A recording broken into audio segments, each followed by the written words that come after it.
that works for all Ugandans.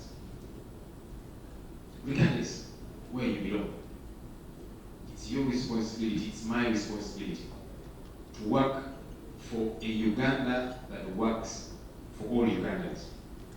I would like to urge government, let's respect the opinions of young people. No one should be in jail simply because of their political persuasion.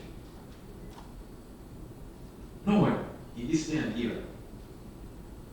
And I've heard people say, well, maybe they have cases to answer. Somebody that's been in jail for 4 years, and the state says they're still gathering evidence. It does not exist. And by the way, I keep sharing with colleagues in Parliament who belong to the NRM, and I tell them, once there is rule of law, respect for the rule of law, it's good for all of us. Because tomorrow, you might need that rule of law to protect you, and it might be absent.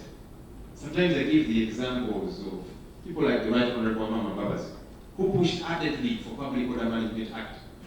Guess who was the first victim? As he was headed to Mbale, the late Honorable Felix Kawesi arrested him and said, was the one who enacted this thing. General KAYIHURA, when he was running police, he was the biggest proponent for the removal of the 48-hour rule. Because police, for a long time, to date, still happens, they hold people for a very long time. And General KAYIHURA would say, no, we need to keep holding on to these people as we establish the factness of what they did. When he fell out with the regime, KAYIHURA was arrested for so many days. I saw and I watched in amusement, but also I felt for him for a bit.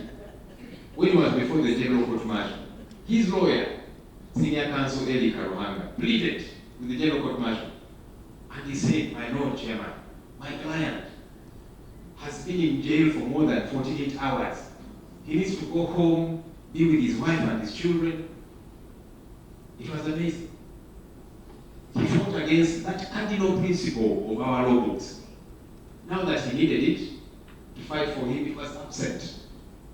So regardless where you belong, you might say it's okay for opposition young people to be treated the way they are treated because they oppose what you believe in, but tomorrow you need that rule of law for yourself as well.